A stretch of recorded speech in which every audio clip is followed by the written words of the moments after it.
बढ़िया है ना। आज नए टॉपिक के साथ और नए चैप्टर के साथ, जो कि कृतिका का है। अभी तक मेन बुक के चल रहे थे गद्य के और काव्य के। अब जो हमारी है बुक कृतिका, और उसका जो थर्ड चैप्टर है आज का, वो है साना साना हाथ जोड़ी, और जिसकी लेखिका है मधु कांकरिया। और ये तो इंटरेस्टिंग है, आप लोगों को अच्छा लगेगा। उसका रीजन, कारण कि ये क्या है, यात्रा वृत्तांत। इसकी जो लेखिका है कौन, मधु कांकरिया। पाठ का नाम है साना साना हाथ जोड़, और इसकी जो लेखिका है वो है मधु कांकरिया। और ये कौन मधु कांकरिया, क्योंकि यात्रा वृत्तांत है, घूमने गई है कहाँ, सिक्किम की राजधानी गंगटोक। तो वहां ये घूमने गई है, तो वहां और अपने मित्र मणि के साथ, और जो जितेन नार्गे, इनको एक गाइड और ड्राइवर, और वो ड्राइवर कम गाइड अधिक था, उसने क्या किया, इनकी यात्रा को रोचक बना दिया, यादगार बना दिया। तो लेखिका ने वहां जो देखा, वहां के लोगों के बारे में, वहां के जनजीवन के बारे में, जलवायु, भौगोलिक वातावरण, है ना, जो कुछ भी लेखिका ने वहां देखा, है ना, वहां की स्थिति के बारे में, वहां के तापमान, और जो कुछ देखा, प्राकृतिक दृश्य के बारे में, ऐतिहासिकता के बारे में, धार्मिकता के बारे में, जो कुछ भी उसने देखा, उसको उसने अपने मानस पटल पर कैद कर लिया। क्योंकि उसकी यात्रा कैसी थी, यादगार थी, रोचक थी, है ना, अविस्मरणीय थी। तो उसको वो अपने उसमें क्या है, मस्तिष्क में कैद कराई, और उसको उसने यात्रा वृत्तांत के रूप में साहित्य में दिया, है ना, लिखा। तो ये सारा और इंटरेस्टिंग है, क्योंकि इसमें जब आप पढ़ेंगे तो आपको पता भी लगेगा। आप नहीं भी गए होगे तो बैठे बैठे ही क्या है, सिक्किम की यात्रा कर लेंगे, गंगटोक की, और हिमालय के जो प्राकृतिक दृश्य, उसकी विशालता, उसकी सुंदरता, सारा कुछ अंदर से आप लोग भी महसूस कर लेंगे। तो शुरू करने से पहले कहानी, हम मधु कांकरिया, जो कि इसकी लेखिका है ना, तो उसके बारे में भी थोड़ा सा जानना, उनके बारे में कि उनके बारे में क्या है, कि लेखिका कौन, मधु कांकरिया। हिंदी साहित्य की आधुनिक लेखिका मधु कांकरिया का जन्म वर्ष 1957 में कोलकाता शहर में हुआ था। यानी 1957 में इनका जो जन्म हुआ था, कहाँ पर हुआ था, कोलकाता यानी कलकत्ता शहर में हुआ था। इन्होंने कलकत्ता विश्वविद्यालय से अर्थशास्त्र में एमए, अर्थशास्त्र में क्या किया, एमए, कलकत्ता विश्वविद्यालय से कंप्यूटर एप्लीकेशन में डिप्लोमा किया। इन्होंने विशेषकर गद्य साहित्य संबंधी रचनाएं की। गद्य साहित्य संबंधी जैसे निबंध है, नाटक है, उपन्यास आदि, इनकी रचना की। तो साहित्य संबंधी रचनाएं की, जिनमें उपन्यास, कहानी संग्रह और यात्रा वृत्तांत आदि शामिल हैं। गद्य की विधाएं है ना, निबंध, उपन्यास, नाटक, ये सब गद्य की विधाओं के अंतर्गत आता है। अब आगे क्या है कि इनकी रचनाएं विचारात्मक तथा संवेदना की दृष्टि से नवीन है। विचारात्मक है और संवेदना की दृष्टि से कैसी है, नवीन है, यानी नई है। इनकी रचनाओं के विषय सामाजिक समस्याओं से संबंधित है, जो समाज की समस्याएं हैं उससे संबंधित है। तो ये है हमारा किसका, मधु कांकरिया, जो कि लेखिका है इसकी। उनके बारे में शॉर्ट रूप में उनका परिचय कि मधु कांकरिया। अब क्योंकि सबसे पहले साना साना हाथ जोड़ी हमें पता लगे कि पाठ के अंतर्गत क्या है, तभी उससे संबंधित हम क्वेश्चन आंसर समझ पाएंगे। तो अब हम कहानी शुरू करने जा रही हूँ, सार बताने और निम्न शीर्षक बिंदुओं के आधार पर। तो बेटा, शीर्षक बिंदुओं के आधार पर, निम्नलिखित शीर्षक बिंदुओं के आधार पर हम कहानी को समझेंगे। कहानी का जो सार है पाठ का, और जो शीर्षक बिंदु है 15 के अंतर्गत है 15 की। सबसे पहला है गंगटोक की रात्रि। पहला जो है हमारा गंगटोक, यानी गंगटोक में हम कह सकते हैं कि रात्रि।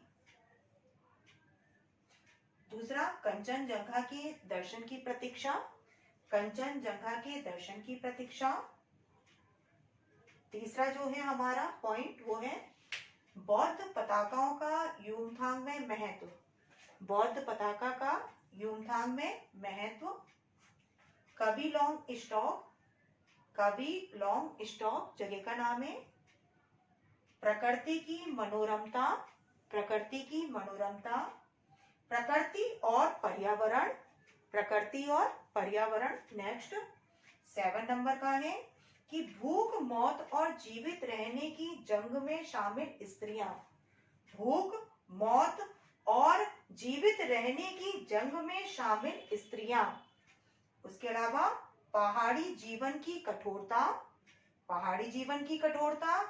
आगे लायों के प्राकृतिक दृश्य, 9 नंबर, लायों के प्राकृतिक दृश्य। 10वां भारत का स्विट्जरलैंड, भारत का स्विट्जरलैंड। उसके अलावा नेक्स्ट पॉइंट है कटाव की सुंदरता, कटाव की सुंदरता। आगे सैनिकों की वीरता के किस्से, सैनिकों की वीरता के किस्से। सिक्किम में भारत प्रेम, सिक्किम में भारत प्रेम। आगे 14 नंबर सिक्किम से जुड़ी लोक मान्यताएं, सिक्किम से जुड़ी लोक मान्यताएं।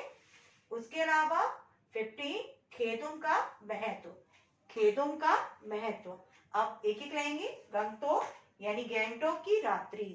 लेखिका गैंगटोक जब पहुंची रात्रि के समय, उसने झिलमिलाते सितारों की रोशनी में नहाया हुआ गंगटोक देखा। यानी जिस समय रात्रि में जब वो पहुंची उसने देखा वहां की सुंदरता को रात्रि के समय कि सितारे क्या हो रहे हैं, झिलमिला रहे हैं। उसको लगा कि वो किसी जादुई दुनिया में आ गई है, किसी रहस्यमय दुनिया में आ गई है। और उसको उस सौंदर्य के आगे अपना जो अस्तित्व था वो कैसा लगा, निरर्थक लगा, बेकार। यानी उस सौंदर्य के आगे लेखिका अपने को बहुत तुच्छ महसूस कर रही थी। तुच्छ का मतलब बहुत छोटा महसूस कर रही थी। उसके अंदर जो भी विचार चल रहे थे, विचारों का क्रम सारा का सारा थम गया उसके अंदर। और उसके अंदर क्या हुआ, विचारों को काफी देर तक वो उसी सौंदर्य को देखती रही, वहां के सौंदर्य को देखती रही। और उसने क्या करा कि उसके अंदर ज्ञान का प्रकाश हुआ और उसने वही प्रार्थना याद की जो उसने सुबह के समय नेपाली युक्ति से सीखी थी कि साना साना हाथ जोड़ हमरो जीवन तिमरो मासो। ये है इसकी पंक्तियां हैं। और इसका जो नाम है शीर्षक का, साना साना हाथ जोड़। साना साना का मतलब होता है कि छोटे छोटे, हाथ माने हाथ, जोड़ माने जोड़कर, और उसके आगे क्या है, हमरो जीवन तिसरो जान। तो इसका क्या है कि मैं अपने दोनों हाथों को जोड़कर, छोटे छोटे हाथों को प्रार्थना करती हूँ कि मेरा सारा जीवन अच्छाइयों की ओर समर्पित हो। मैं जो भी कार्य करूं, अच्छाई के कार्य करूं, नेकी के कार्य करूं, ऐसा कोई कार्य ना करूं कि जिससे किसी दूसरे को कष्ट हो, परेशानी हो। तो उसने वही प्रार्थना याद की क्योंकि उसके अंदर क्या थे, अज्ञानता दूर हो गई, ज्ञान का प्रकाश हुआ। और वही प्रार्थना जो नेपाली युक्ति से सीखी थी, साना साना हाथ जोड़, जो कि पाठ का शीर्षक का टाइटल भी है, नाम भी है कि यानी मैं अपने छोटे हाथों से जोड़कर ये प्रार्थना करती हूँ कि मेरा सारा जीवन अच्छाइयों की ओर समर्पित हो। अब आगे दूसरा क्या है, कंचनजंगा के दर्शन की प्रतीक्षा। अब जब वो पहुंच गई रात्रि में तो वहां के सौंदर्य को देखा, कंचनजंगा के सौंदर्य को लेखिका वहां बताया लोगों ने कि यदि यहाँ से बालकोनी, जहाँ लेखिका ठहरी थी कि बालकोनी से आप यदि देखेंगे सुबह के समय तो आपको कंचनजंगा, जो कि हिमालय की तीसरी सबसे ऊंची चोटी है, तो उसके आपको दर्शन हो जाएंगे, वो भी आपको दिखेगी यहाँ से। तो लेखिका चाहती थी देखना। सुबह उठी जल्दी लेखिका और एकदम जल्दी से उठते ही बालकनी में भागी, लेकिन मौसम खराब होने की वजह से वो क्या नहीं कर पाई, उसके सौंदर्य को, कंचनजंगा जो चोटी, उसके सौंदर्य को नहीं देख पाई क्योंकि धुंध वगैरह हो गई थी, मौसम खराब हो गया तो नहीं देख पाई। कौन, लेखिका। लेकिन ढेर सारे फूलों को देखकर, सुंदर फूलों को खिले देखकर लेखिका बहुत अधिक प्रसन्न हुई, आनंदित हुई। अब क्या है हमारा कि बौद्ध पताकाओं का यूमथाम में महल। अब लेखिका क्या है कि वहीं से गंगटोक से 149 किलोमीटर की दूरी पर जो था, ऊंचाई पर, दूरी पर, वो क्या था, यूमथांग घाटी। ये यूमथांग घाटी का नाम है। और लेखिका वहां के लिए खाना हुई निकली, गाइड जितेन के साथ, जितेन नारगे जो कि कौन था, उसका ड्राइवर भी था, गाइड भी था। और उसके अलावा अपनी सहेली जो मणि के साथ आई थी, तो खाना हुई किसके लिए, यूमथांग घाटी के लिए। अब क्या था, यूमथांग घाटी के लिए गई तो वहां उसने रास्ते में जो जो देखा, उसने क्या देखा कि वहां के लोग क्या है, बौद्ध धर्म को मानने वाले। और बौद्ध धर्म में उसने देखा पताकाओं को, कि वहां देखा उसने कि श्वेत पताकाओं को, रंगीन पताकाओं को। जो श्वेत सफेद पताका वो क्या थी, बौद्धों की उनकी मान्यता कि यदि किसी क्या था बौद्धिस्ट की मृत्यु हो जाती तो वो 108 पताकाओं को लगाना और उस पे बौद्ध मंत्र लिखे रहते थे और उनको हटाया भी नहीं जाता। जब वो नष्ट हो जाती हैं, खराब होने लगती हैं तो खुद से गिरने लगती हैं। ऐसे क्या है, रंगीन पताकाओं का, 108 पताकाओं का लगाना। और क्या है, रंगीन, जब क्या होता है कोई नए कार्य की शुरुआत करते हैं, नए काम की, तो वो क्या करते हैं, उसको पताकाओं को लगाना, रंगीन पताकाओं को, यानी जो श्वेत है वो दुख के अवसर पर, और जो कैसा है रंगीन, वो क्या है शुभ पर, मांगलिक अवसर पर। और इनको भी क्या है, रंगीन पताकाओं को भी नहीं हटाया जाता, जब ये खराब होने लगती हैं तो अपने आप नष्ट होकर गिरने लगती हैं। तो वहां पर क्या था, उसने देखा कि बौद्ध धर्म के मानने वाले, वहां उसने ये भी देखा दलाई लामा वगैरह के लोगों ने फोटो लगा रखी है, चित्र लगा रखे हैं, और ये भी देखा लेखिका ने कि जिस जीप से वो गई थी और उसमें भी क्या लगी हुई थी, दलाई लामा की तस्वीर लगी हुई थी। अब आगे क्या है नेक्स्ट हमारा, कि कवि लॉन्ग स्टॉप, जब लेखिका युमथांग घाटी जाती है तो वहां कवि लॉन्ग स्टॉप करके एक जगह, तो वहां लेखिका ने वहां की सुंदरता को देखा, वहां की धार्मिकता को भी देखा, कि वहां देखा उसने कि एक क्या थी, कुटिया बनी हुई थी कवि लॉन्ग स्टॉप में, और उस कुटिया में क्या था, एक धर्म चक्र, और उन लोगों की मान्यता कि उसे प्रेयर व्हील भी कहते थे, उसको कहना कि प्रेयर व्हील, और उसकी मान्यता थी कि यदि इस चक्र को घुमाओगे तो क्या होगा, सारे पाप का धुल जाना। तो लेखिका ने वहां पर देखा कवि लॉन्ग स्टॉप में, उस सुंदरता को देखा किसने, लेखिका ने, वहां की धार्मिकता को देखा किसने, लेखिका को, सुंदर सुंदर फूल देखे, हरियाली के बीच में उसने सुंदर सुंदर खिले हुए फूल देखे, जिससे लेखिका क्या हो गई, आनंदित हो गई, प्रसन्न हो गई। अब आगे हमारा नेक्स्ट क्या है, प्रकृति की मनोरमता। लेखिका ने वहां प्रकृति की मनोरमता को देखा, सुंदरता को देखा, जब जा रही थी युमथांग घाटी, तो वहां उसने क्या देखा कि तीस्ता नदी के सौंदर्य को, जो तीस्ता नदी सिलीगुड़ी से उसके साथ जा रही थी, किसके साथ, लेखिका के साथ, और उसके सौंदर्य को देखा, किसने देखा, लेखिका ने देखा।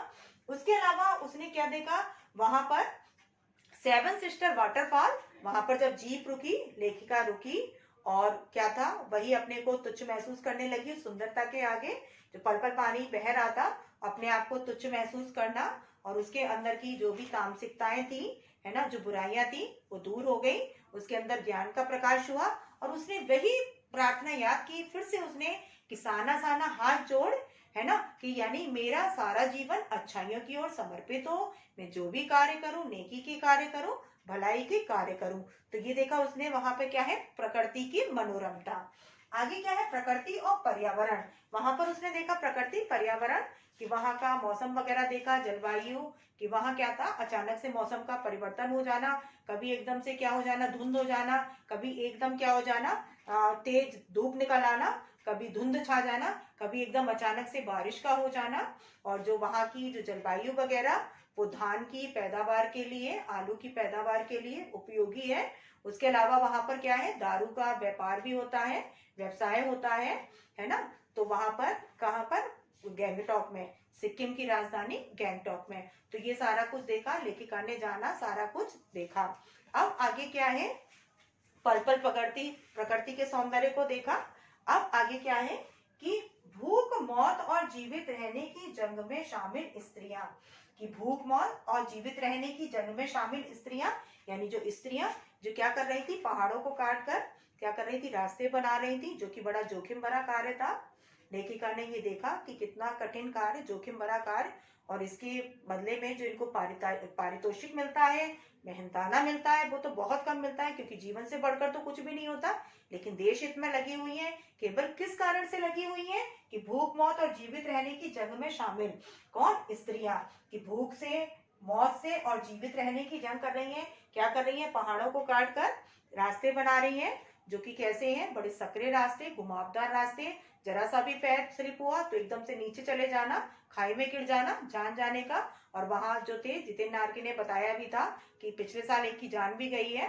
तो लेखिका ने महसूस किया, लेखिका भी एकदम से क्या हो गई, अंदर तक अभिभूत हो गई, और उसको लगा कि ये जो स्त्रियां हैं, केवल क्या है, भूख मौत और किसी की जंग से जूझ रही हैं, है ना, केवल क्या कर रही हैं, देश हित के भाव से।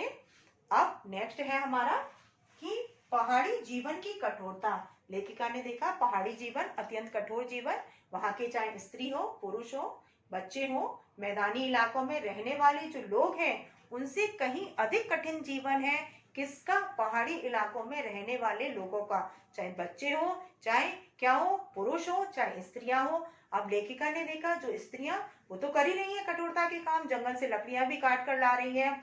उसके अलावा क्या कर रही है, कि उनको मवेशियों को चराने के लिए ले जाना, जंगल से लकड़ियां काट कर लाना, चाय के बागानों में काम भी करना, तो इस तरह के सारे काम करना। उसके अलावा क्या कर रही है, कि पहाड़ों को काटकर रास्ते बनाना, जो कि कैसा है, जोखिम भरा कार्य कार्य है।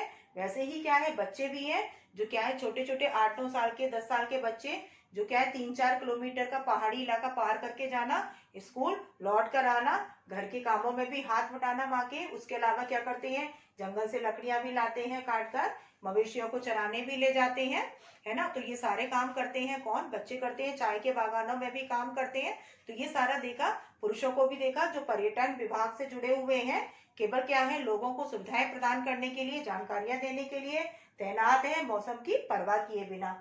अब लायुंग के प्राकृतिक दृश्य, जब लेखिका जा रही थी कहाँ पर, युमथांग घाटी, तो उसको एक रात्रि कहाँ पर, लायुंग में भी बितानी पड़ी। और वहां लकड़ी के क्या था कि घर बना हुआ था, उस घर में क्या है, उसने रात बिताई। और रात्रि बिताते समय लायुंग में लोगों ने बताया यहाँ पर ठहरने के लिए कि यहाँ पर क्या नहीं है, कि बर्फ है, क्योंकि लेखिका तो बर्फ के उससे था कि बर्फ मिलेगी, लेकिन उसे पता लगा कि क्या है, प्रदूषण के कारण क्या है, यहाँ पर स्नोफॉल में कमी हो गई है, जिस कारण बर्फ नहीं है। नहीं तो पहले बर्फ दिखाई देती थी, अब क्या है, प्रदूषण के कारण स्नोफॉल में कमी। तो लेखिका पहले निराश हुई, लेकिन फिर रात्रि वहां पर उसने बिताई। और वही लकड़ी का जो घर बना हुआ था, मणि जो उसकी सहेली थी, उन्होंने बहुत रात में डांस वांस किया, खूब मस्ती की। लेखिका देखती रह गई कि जो सहेली मणि, जो कि क्या थी, मोटी भी थी, सब कुछ था और तेज भी थी, लेकिन उसके बावजूद भी उसका डांस मस्ती। तो उसने लायुंग में क्या किया था, वहां पर उसने समय बिताया। और पल पल जो प्रकृति बदल रही थी उसको भी उसने देखा, लेखिका ने उसकी सुंदरता को देखा, और हिमालय की सुंदरता को, विशालता को देखा, किसने, लेखिका ने। अब आगे क्या है, भारत का स्विट्जरलैंड। अब लेखिका को बताया कि लायुंग से 500 फीट ऊंचाई पर, 500 फीट ऊंचाई पर है क्या है, कटाओ, जिसको क्या कहा जाता है, भारत के स्विट्जरलैंड, है ना। तो लेखिका की जो सहेली थी मणि, वो स्विट्जरलैंड भी जा चुकी थी। तो उसने बताया ये तो क्या है, स्विट्जरलैंड से भी बहुत अधिक ऊंचाई पर है, बहुत सुंदर है। कौन, कटाओ, जिसको क्या कहा जाता है, भारत का स्विट्जरलैंड। वहां पर लेखिका ने क्या देखा कि बर्फ वगैरह पड़ी हुई थी। लेखिका ने बड़ा आनंद लिया वहां पर। जब ऊंचाई तक जा रही थी तो उसको नीचे के जो थे स्थानीय लोग बहुत छोटे छोटे दिखाई दे रहे थे, और ताश के पत्ते के समान मकान वगैरह, घर वगैरह दिखाई दे रहे थे। हिमालय की सुंदरता को देखा उसने, विशालता को देखा, महसूस किया। और उसने ये भी सोचा कि जो हमारे ऋषि मुनि वगैरह हैं, वो शायद इसी सुंदरता से प्रभावित आकर उन्होंने क्या किया होगा, वेदों वगैरह की रचना की होगी यहाँ पर, और शायद जीवन के रहस्यों की खोज की होगी, और यहाँ पर आकर यहाँ की सुंदरता से प्रभावित होकर। अब आगे क्या है कि कटाव की सुंदरता। जब लेखिका कटाव गई, वहां पर उसने बर्फ देखी, और वहां पर ये भी देखा क्या थे, हिमशिखरों को भी। तो लेखिका ने देखा कि हिमशिखर क्या है, जो हमारे लिए क्या है कि जल संचय का माध्यम है। जो ये क्या है, हिमशिखर, वो जल संचय का माध्यम है। एशिया के जल स्रोत कहा गया है, उसको स्तंभ कहा गया है लेखिका ने, कि जो क्या है, एशिया के जल स्तंभ है, वो क्या है, हमारे ये हिम शिखर, है ना। हिम शिखर क्या है कि जब क्या होती है, बर्फ पड़ती है, सर्दियां होती है तो क्या होता है, बर्फ पड़ती है, और वो बर्फ रहती है बर्फ के रूप में। लेकिन जब क्या होता है, तापमान गर्म होता जाता है, तो यही बर्फ क्या होती है, पिघल करके आती है, नदियों में आ जाती है, जिससे हम जीव जंतु, पेड़ पौधे, पशु पक्षी सब अपनी क्या करते हैं, प्यास को बुझाते हैं, तृप्त करते हैं, अपने दैनिक कार्य वगैरह करते हैं। तो ये जल संचय की क्या है, अच्छी व्यवस्था। और उसने वहां पर देखा सुंदरता को, उसकी किसकी, कटाओ की सुंदरता को। और लेखिका बहुत प्रसन्न हुई, आनंदित हुई। जब वहां से लौटकर आने लगी तो वहां से उसने सुंदर सुंदर क्या है, फूलों को भी देखा, सकरे घुमावदार रास्ते तो थे ही, साथ साथ हिमालय की सुंदरता को, विशालता को भी उसने देखा। अब सैनिकों की वीरता के किस्से सुने थे कि वहां क्या है, मौसम की परवाह किए बिना। नेक्स्ट हमारा सैनिकों की वीरता के किस्से, कि यानी मौसम की परवाह किए बिना, जाड़ा हो, गर्मी, बरसात, माइनस से क्या हो 15 डिग्री कम हो जाने पर भी तापमान, लोगों का वहां पर डटे रहना। शून्य से भी कम हो जाता जब तापमान, तो भी क्या है, डटे रहना। सिर्फ क्या है, लोगों को सुरक्षा प्रदान करने के लिए वहां पर क्या करते हैं, उनकी सुरक्षा के लिए हम लोगों की। क्योंकि पूछा तो उन्होंने कहा कि हम लोग केवल क्या है, किस लिए यहाँ पर रहते हैं, क्यों, क्योंकि आप लोग ठीक से चैन की नींद सो सके। तो इसलिए क्या है, क्योंकि लेखिका ने पूछा आपका तो जीवन यहाँ पर कठिन है, आप लोगों को लगता होगा। तो उसने उत्तर दिया वहां के जवान ने, सैनिक ने, कि आप लोग चैन की नींद से सो सके, इसलिए तो हम यहाँ पर क्या रहते हैं, तैनात रहते हैं। और वास्तविकता है ये कि हम लोग क्या है, चैन से सो सके, और उसके लिए ही वो क्या है, हमें सुरक्षा के लिए तैनात रहते हैं, मौसम की परवाह किए बिना। और क्या है, जान जाने का भी डर, है ना। तो उसकी परवाह किए बिना घर गृहस्थी जवानी अपने सब कुछ छोड़कर तैनात रहते हैं, अपने परिवार से दूर रहते हैं। तो नेक्स्ट है सिक्किम में भारत प्रेम। सिक्किम में भारत में प्रेम को महसूस किया, वो कैसे किया कि वहां पर उसने लेखिका ने पूछा उसमें या लायोंग में, तो वहां पर एक जो थी युवती उससे पूछा जो चिप्स बेच रही थी कि आप क्या हो, सिक्किमी हो? तो उसने कहा कि मैं भारतीय हूँ। तो लेखिका को ये सुनकर बहुत अच्छा लगा कि वो आज भी क्या है कि जो सिक्किम के लोग हैं भारत से जुड़कर क्या है अपने को बहुत अच्छा महसूस करते हैं। वहां के लोग अपने को भारतीय बताना ये लेखिका को बहुत अधिक अच्छा लगा। अब आगे क्या है, सिक्किम से जुड़ी लोक मान्यताएं। अब सिक्किम से जुड़ी लोक मान्यताएं कि वहां के जो लोग उनकी मान्यता उसने दिखाया था, जो बड़ी था रास्ते में जो बीच में पड़ा था कि चांदनी रात्रि में भौंकने वाले कुत्तों को भी दिखाया। किसने दिखाया? जो उनका क्या था, ड्राइवर का गाइड ज्यादा था, तो वहां के बारे में बताया कि ये जो कुत्ते हैं वो क्या है चांदनी रात में ही भौंकते हैं। उसके अलावा उसने दिखाया कि गुरु नानक की थाली से जो छिटके थे, यानी गुरु नानक के फुटप्रिंट पहले दिखाए थे, पैरों के निशान। और उसने बताया कि गुरु नानक की स्थान कि यहाँ पर क्या है कि जहां जहां क्या है गुरु नानक की थाली से क्या गिरे थे, चावल छिटके थे, वहां वहां धान की पैदावार अधिक होती है। और वास्तव में क्यों? क्योंकि भाई बारिश जहां होगी वहां धान की पैदावार तो होगी अधिक। तो उसने ये बताया वहां की लोक मान्यता। और तो लेखिका ने ये सारा कुछ देखा, जाना, समझा और वहां की धार्मिकता वगैरह के बारे में। अब आगे क्या है कि नेक्स्ट है खेदुम का महत्व। कि जब लेखिका गई थी तो खेदुम नामक एक स्थान वहां पर था कि वहां जो है 1 किलोमीटर का एरिया, और यहाँ पर क्या है लोगों की मान्यता कि यहाँ पर क्या है देवी देवताओं का निवास। तो जब यहाँ उसने सुना लेखिका ने, और लेखिका को लगा धर्म को लेकर, जो कुटिया में भी देखा था उसने कभी लॉन्ग स्टॉक में चक्र को घुमाने से सारे पाप धुल जाते हैं। तो लेखिका ने महसूस किया कि कहीं भी चली जाओ भारत के किसी भी हिस्से में, लेकिन धर्म को लेकर लोगों में वही क्या है अंधविश्वास है, वही मान्यता है, वही अवधारणा है, कल्पनाएं हैं लोगों की, है ना? किसको लेकर? धर्म को लेकर। किसी भी हिस्से में, जैसा इलाहाबाद में कि आप संगम में ना होगे तो क्या सारे पाप धुल जाएंगे। तो लोगों की मान्यता कि भारत के किसी भी हिस्से में चले जाओ, लेकिन धर्म को लेकर वही अंधविश्वास, वही क्या है रूढ़िवादिता, वही उनकी अवधारणा है। धर्म को लेकर इतनी वैज्ञानिक प्रगति के बावजूद भी उनकी वही कल्पना, वही आदर्श। भारत के किसी भी हिस्से में चले जाओ, चाहे कितनी भी क्या हो गई है वैज्ञानिक प्रगति हो गई है।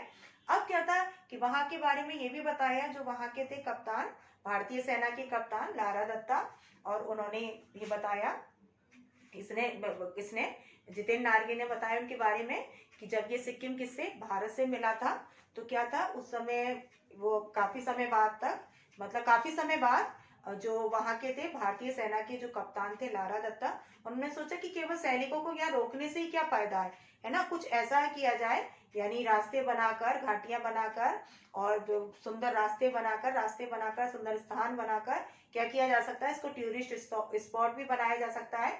पर्यटक आएंगे यहाँ पर, चहल पहल रहेगी। तो ये उसके मन में विचार आया था और तब से किया गया। तब से क्या है निरंतर रास्ते भी बनाए जा रहे हैं और स्थान भी नई नई खोजें की जा रही हैं, जो आज तक खोजें जारी है। तो लेखिका ने महसूस किया कि वास्तव में जो निरंतर क्या है, जो खोज करना, उसी का नाम ही क्या है सुंदरता। जो हमेशा क्या है निरंतर खोज होती रहना नई नई, और उसी को ही हम क्या कह सकते हैं सुंदरता। तो ये सब देखा लेखिका ने कि वहां के लोगों के बारे में, वहां के जनजीवन के बारे में, वहां के रहन सहन, वहां का पर्यावरण, वहां की भौगोलिक स्थिति, ऐतिहासिकता, धार्मिकता, प्राकृतिक सुंदरता, ये सब देखा लेखिका ने। और लेखिका को बहुत अच्छा लगा। और जो उसकी सहेली थी मणि, जिसके साथ उसने यात्रा की, साथ साथ जो उसका था कौन, जितेंद्र नार्गे, जो ड्राइवर कम गाइड अधिक था, जिसने उसको हर जगह की जानकारियां दी और सारी बातें उसको अच्छे से बताई। तो जिसने क्या हुआ, लेखिका की यात्रा कैसी हो गई, रोचक हो गई, यादगार हो गई, अविस्मरणीय हो गई। लेखिका वही सारी तस्वीरों को अपने मन मस्तिष्क में मानस पटल पर लेकर आई और जिसको उसने रचनाबद्ध कर दिया यात्रा वृत्तांत के रूप में, साना साना हाथ जोड़। तो ये तो हुआ। और जो पाठ का नाम है, अब हम कह सकते हैं अब आपके लिए टास्क रूप में ये दिया जा सकता है कि जो पाठ का नाम है साना साना हाथ जोड़। वैसे मैंने बता दिया इसका मतलब कि साना साना हाथ जोड़, यानी जो पाठ का जो शीर्षक है साना साना हाथ जोड़, वो आपको सार्थक लगता है यदि सार्थक लगता है तो क्यों, कारण के साथ कि साना साना हाथ जोड़, जो कि शीर्षक है, टाइटल है, पाठ का नाम है। ये आपको सार्थक लगता है? यदि सार्थक लगता है तो क्यों, ये आप अपना कमेंट सेक्शन में डाल सकते हैं क्यों। और इसी के साथ यदि बेटा आप लोगों को खूब अच्छे से समझ में आएगी, कहानी को अच्छे से समझिए। नहीं है, मैंने आपको बताया ना, आपके पास मोबाइल भी है, लिंक भी है, आप उसको खोलो, देखो, कहानी को अच्छे से समझो, क्योंकि यदि कहानी को आप समझ लेंगे, और सबसे बड़ी बात है इंटरेस्टिंग है, क्योंकि केवल आपको इसमें क्या है, यात्रा के बारे में समझना है कि लेखिका क्या है, सिक्किम की राजधानी कहाँ गई है, गंगटोक, वहां उसने क्या क्या देखा, जगह जो कि हमें भी लगने लगता है मन मस्तिष्क में एकदम सजीव सा चित्र बनने लगता है कि ऐसी होगी जगह। जैसे कटाओ को भारत का स्विट्जरलैंड बताया है, युमथोंग घाटी वगैरह है। उसने रूतो प्रियुता और रूडोडेंड्रो फूलों को भी देखा, जब वो कटाओ से कहां पर आ रही थी, लौट कर आ रही थी, कहां पर आ रही थी, ये कौन सी जगह, यूमथांग घाटी। तो जब यूमथांग घाटी में उसने क्या देखा, प्रियुता और रूडोडेंड्रो की खिले हुए पूरी घाटी उससे भरी रहती है, साल भर में फिर से आ जाना है ना। बताया था वहां के लोगों ने कि हमेशा ही घाटी किससे लदी रहती है, प्रियुता और रूडोडेंड्रो फूलों से। तो लेखिका बहुत अधिक प्रसन्न हुई, आनंदित हुई, और उसने वहां की जो प्राकृतिक सुंदरता को देखा, वहां के लोगों को देखा, जनजीवन के बारे में देखा। तो लेखिका ने अंदर ज्ञान का प्रकाश भी हुआ, किसके अंदर, लेखिका के अंदर। तो ये है कहानी। और आप ध्यान से बेटा, कहीं भी दिक्कत हो, फिर से मैंने बोला ना कि लिंक है आपके पास, उसको देखो, फॉरवर्ड करो, रिवाइंड करके अच्छे से समझ सकते हो। नेक्स्ट क्लास में मैं इससे संबंधित क्वेश्चन आंसर लूंगी। यदि आपको कहानी अच्छे से समझ में आई होगी तो निश्चित रूप से आप क्वेश्चन के आंसर भी अच्छी तरह से दे पाएंगे। तो बेटा नेक्स्ट क्लास के लिए, तब तक के लिए बेटा